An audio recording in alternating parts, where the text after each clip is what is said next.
بڵاو ڕێزبەوەی بینەرانی خۆشەویستی تەلەڤیزیۆنی کۆمەڵە بە یارمەتی هاوڕێیانەوەکارم لە خزمەت دێوە یازیزین بۆ پێشکەشکردنی گەشتیاوەڵەکانی سەر لە بەیانی ئەمڕۆی پێنجشەممە. سەرەتا سەردێڕی گرنگترین هەواڵەکان، کۆبوونەوەی معالمانی مەریوان و وێران لە بەردەم ڕێکخراوی بەرنامە و بودجە، یان لە دەستانی بەندکراوێکی خەڵکی نەوسود لە ژێر ئەشکەنجە هێزەکانی ڕژیم، گواستنەوەی فواد فەتحی لە زیندانی ئەڤینەوە بۆ نەخۆشخانە، خۆپیشاندانی کوردانی ئۆردوگای مەخموور و تۆرۆنتۆی کانادا دەژ بە تورکیا، مانگرتنی سنفی کەوشفرۆشەکان لە تاران، ڕێوەچوونی جەلەسەی دادگایی محەممەد حەبیبی و لە سەرکار دەرکردنی فاتمە سوقەندی، و پەرەسەندنی هەژاری و خۆکوژی لە نێوچینی هەژاری کۆمەڵگای ئێران.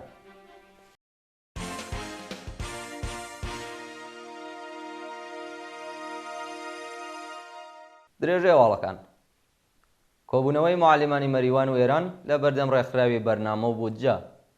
ڕۆژی چوارشەممە 20 بەفرانبار معالمانی خانەنشینکراوی مەریوان، سەوڵاوە و شارەکانی دیکە ئێران بە مەبەستی گەیشتن بە داخوازیەکانیان لە بەردەم ڕێکخراوی بەرنامە و بودجە کۆبوونەوە. بە پێی راپۆرتەکان معالمانی خانەنشینکراو بە دروشمی نەمەجلیس نەدەوڵەت نین بە فکری میلەت لە بەردەم ڕێکخراوی بەرنامە و بودجە خۆپیشاندانیان کردووە. معالمان خوازیاری بەکردەوە دەراتنی گەڵاڵەی هاوسانسازی، پێدانی داخوازی ساڵەکانی 1400 تا 1402 هەتاوی، پەرداختی پاداش و چاکسازی لە بواری ژیان و معیشەتی خۆیان و بنەماڵەکانیان بوون. گیان لە دەستدانی بەندکراوێکی خەڵکی نەوسود لە ژێر ئەشکەنجەی هێزەکانی ڕژیم. ڕۆژی سێشەممە 19 بەفرانبار پەیمان عەبدی، هاوڵاتی تەمەن 35 ساڵ و خەڵکی شاری نەوسود کە هەفتەی ڕابردوو لەلایەن هێزەکانی ڕژیمەوە لە کرماشان دەست بەسەر کرابووە، لە ژێر ئەشکەنجەدا چوو بۆ کۆما لە نەخۆشخانەی ئەرتەشیە و شارە گیانی لەدەستدا. بە پێی زانیاریەکان ڕۆژی سێشەممە لە نەخۆشخانەی 520 کرماشان ناسراو بە نەخۆشخانەی ئەرتەش، پەیوەندی بە بنەماڵەی عەبدیەوە کراوە و پێیانیان ڕاگەیاندووە کە تەرمی کوڕەکەیان لێرەیە و دەتوانن وەری بگرن. پزیشکەکانی نەخۆشخانە بە بنەماڵەی عەبدیان ڕاگەیاندووە کە پەیمان بەهۆی بەرکەوتنی شتێکی ڕق بەسەریدا گیانی لەدەستداوە، بەڵام ناوەندە ئەمنیەتیەکان گوشاریان خستۆتە سەر بنەماڵەی عەبدی و هەڕەشەیان لەو بنەماڵە کردووە کە نابێت هەواڵی گیان لەدەستدانی کوڕەکەیان بڵاو بکەنەوە. هێزەکانی ئیدارەی ئاگایی کرماشان بە بنەماڵەی پەیمانیان وتووە کە ناوبراو لە کاتی ناخواردندا لە گرتوخانە پاروەنان لە قورگی داگیری کردووە و خنکاوە. برینداربوونی نۆ قوتابی بەهۆی ڕووداوی هاتوچۆ لە ڕێگای مەهاباد بۆ سەردەشت.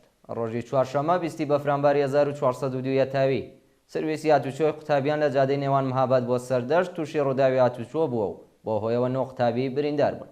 بە وتەی بەرپرسانی ئۆژانسی مەهاباد، ڕووداوەکە لە نێوان مینیبوسی هەڵگری قوتابیان و سەمەندێک لە جادەی نێوان مەهاباد بۆ سەردەشت ڕوویداوە و بەهۆیەوە نۆ قوتابی و شۆفێری سەمەندەکە بریندار بوون. بە پێی دوایین زانیاری دۆخی تەندروستی قوتابیان باشە، بەڵام شۆفێری سەمەندەکە لە بەشی تایبەتی نەخۆشخانەی مەهاباد خەوێنراوە و دۆخی ناجێگیرە. گواستنەوەی فواد فەتحی لە زیندانی ئەڤینەوە بۆ نەخۆشخانە.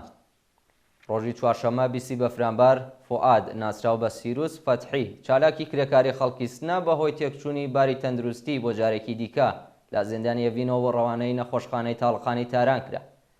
بە پێی زانیاریەکان فواد فەتحی بەدەست ئازاری ئەردووگوێەوە دەناڵێت. بە وتەی پزیشکان ئیلتیهابی ئەردووگوێی فواد وای کردووە توانایی بیستنی کەم بێتەوە. ناوبراو پێشتر لەلایەن لقی 26 دادگای ئینقلابی تاران بە تۆمەتی چالاکی دژی ئاسایشی نەتەوەیی و ئەندامبوونی لە یەکێک لە حیزبە نایەرەکانی ڕژیم بە 4 ساڵ زیندان، 2 ساڵ قەدەغەی سەفەر بۆ دەرەوەی وڵات و 2 ساڵ قەدەغەی چالاکی لە گروپ و حیزبە سیاسیەکان مەحکوم کراب. برینداربوونی کۆڵبەرێک لە سنووری بانە. ڕۆژی سێشەممە 19 بەفرانبار کۆڵبەرێکی خەڵکی ساقز بە ناوی یوسف چوپانی تەمەن 19 ساڵ بە تەقەیەزەکانی ڕژیم لە سنووری بانە بریندار کرا. پێشتر کۆڵبەر نیوز لە چەند راپۆردا باسی لە کوژرانی دوو کۆڵبەر لە ڕۆژانی سێشەممە و چوارشەممە 19 و 20 بەفرانبار کردبوو. ناسناوی کۆڵبەرانە بریتین لە میرزا ئەحمەدی تەمەن 43 ساڵ کە بە سرێژی گولە لە سنووری زەڵەی بانە گیانی باخت کردووە. ئەمیری لاهی تەمەن 25 ساڵ کە بە تەقەی ڕاستەوخۆی هێزەکانی ڕژیم لە سنووری نەوسود گیانی لەدەستداوە. هەروەها دوو کۆڵبەر بە ناوەکانی سۆران دانیشمێر تەمەن 18 ساڵ و یوسف چوپانی تەمەن 19 ساڵ بە فیشەکی ساچمەی پێکراون و پاش برینداربوون ڕەوانەی نەخۆشخانە کراون. خۆپیشاندانی کوردانی ئۆردوگای مەخموور و تۆرۆنتۆی کانادا دژ بە تورکیا. ڕۆژی چوارشەممە 20 بەفرانباری 1402 هەتاوی کوردانی دانیشتووی ئۆردوگای مەخمور و شاری تۆرۆنتۆی کانەدا دژ بە هێرشەکانی تورکیا بەسەر ڕۆژاوای کوردستان و ئیدانەکردنی تێرۆری سەکینە جانسز و هاوڕێیانی لە پاریس خۆپیشاندانیان کرد. هاوکات لەگەڵ ساڵوەگەڕی تێرۆری سەکینە جانسز و هاوڕێیانی لەلایەن دەوڵەتی فاشیستی تورکیاوە لە فەڕەنسا، کوردانی دانیشتووی ئۆردوگای مەخمور و شاری تۆرۆنتۆی کەنەدا خۆپیشاندانیان کرد. بەشداربوونی ئەو چالاکیە خوازیاری ڕاگررتنی هێرشەکانی دەوڵەتی تورکیا بۆ سەر ڕۆژاوای کوردستان و لە ناوبردننی ژێنخانەکانی خزمەتگوزاری لە باکووری سووریا بوون. خۆپیشاندەران دروشمەکانی بژی بەرخۆزانی ڕۆژاوا، بژی بەرخۆزانی بەندکراوانی سیاسی نێوزیندان، ژن ژیان ئازادی، ئەردۆغان تیرۆریست و ئازادی بۆ ئۆژەلانیان بەرزکردەوە و خوازیاری سزادانی تاوانبارانی تیرۆری چالاکانی سیاسی لە فەڕەنسا بوون. کۆبوونەوەی کرێکارانی ڕەسمی نەوت لە ناوچەی ئاغاجەری. کرێکارانی ڕەسمی نەوت شاغڵ لە ناوچەی عەمەلیاتی ئاغاجەری ڕۆژی چوارشەممە 20 بەفرانبار بۆ جارێکی دیکە دژ بە جێبەجێ نەکردنی داخوازیەکانیان کۆبوونەوە. کرێکارانی ڕەسمی نەوت خوازیاری وەلانانی سەقفی ئەقدەس، وەلانانی ئاستەنگیەکانی بەردەمەقی سەنەواتی خانەنشینی، بەکردەوە دەراتنی مادەی دەی ئەرک و بەرپرسیارەتی پێرسۆنێلی نەوت لە سەرکار دوورخستنەوەی بەڕێوەبەرانی ناکارامە، گەڕانەوەی و بڕاپارەیە کە لە ساڵانی ڕابردوو وەکو باز لە سەراق دەستەکانیان کەم کراوە و کۆتایی هێنان بە دەستێوەردانەکانی دەوڵەت لە سندۆقی خانەنشینی بوون. مانگرتنی سنفی کەوشفرۆشەکان لە تاران. ڕۆژی چوارشەممە 20 بەفرانبار سنفی کەوشفرۆشەکانی بازاڕی تاران لە ناڕەزایەتی بە زیادکردنی باج لەسەریان دوکانەکانیان داخستومانیان گرت. بە پێ راپۆرتەکان دەوڵەتی ئیبراهیمی ڕەئیسی لە لایحەی بودجەی ساڵی 1403دا پێشبینی کردووە کە داهاتی دەوڵەت لە بواری وەرگرتنی بازدا بۆ 49% بەرز بێتەوە. ئەوە لە حاڵێکدا کە ڕێکخراوی بەرنامە بودجە سەبارەت بە چوونەسەرەوەی هەڵاوسان هۆشداری داوەتە دەوڵەت. پێشتریش سنفی زێڕفرۆشەکانی ئێران لە ئاستیادکردنی باجمانیان گرتبووە، ئەمجارەش سنفی کەوشفرۆشەکان پێیوەست بەو مانگرت نەبوون. دەست بەسەرکردنی نیلوفەر سادات هاشمی پارێزەر لە سیمنان. بە پێ راپۆرتی ناوەندەکانی مافی مرۆڤ، نیلوفەر سادات هاشمی پارێزەری دادگستەری خەڵکی سیمنان بە بیانووی بڵاوکردنەوەی بابەت لەسەر مەراسمەکەی قاسم سلەیمانی لە کرمان لەلایەن نێزامنیەکانەوە دەست بەسەر کراوە. بە پێ راپۆرتی کەمپینی بەرگری لە زیندانیانی سیاسی، نیلوفەر سادات هاشمی پێشتر بابەتێکی لەسەر تەقینەوە تێرۆریستیەکەی مەراسمی قاسم سلەیمانی لە کرمان بڵاو کردبووە. دواتر ئیتلاعاتی سوپای پاسداران سکاڵای لە دژی و پارێزەرە تۆمار کردووە و بڕیاری دەست بە سەرکرانی بۆ دەرچوو. بەڕێوەچوونی جەلسەی دادگای محەممەد حەبیبی و لە سەرکار دەرکردنی فاتمە سوقەندی. بە پێ راپۆرتی شۆڕای سنفی فەرهەنگیانی ئێران ڕۆژی چوارشەممە 20 بەفرانبار جەلسەی دادگایکردنی محەممەد حەبیبی وتەبێژی کانونی سنفی فەرهەنگیانی ئێران لە دادگای انقلابی شاهریار بەڕێوەچووە. هەروەها ئامۆزش و پەروەرشی نێشابوور بڕیاری لە سەرکار دەرکردنی بۆ فاتمە سوقەندی معالمی خەڵکی ئەو شارە دەرکردووە. ڕامین سەفەرنیا پارێزەری محەممەد حەبیبی لە ئەکاونتی تایبەتی خۆی زانوسی ڕۆژی چوارشەممە جەلسەی دادگایکردنی ئەو چالاکە سنفیە بە تۆمەتی ئیجماع و تەبانی دژ بە ئەمنیەتی نەتەوەیی سەبارەت بە تویسەکانی محەممەد حەبیبی لەسەر ژەراویکردنی قوتابیان بەڕێوەچووە. ئەو پەروەندەیە ئەگەڕێتەوە بۆ ڕێکەوتی 16 خاکەلەوەی ئەمساڵ. محەممەد حەبیبی لە مانگەکانی ڕەشەمێ ساڵی 96 هەتاوی و گوڵانی 1401 بە تۆمەتی چالاکی سنفی دەست بەسەر و ڕەوانەی زیندان کراوە.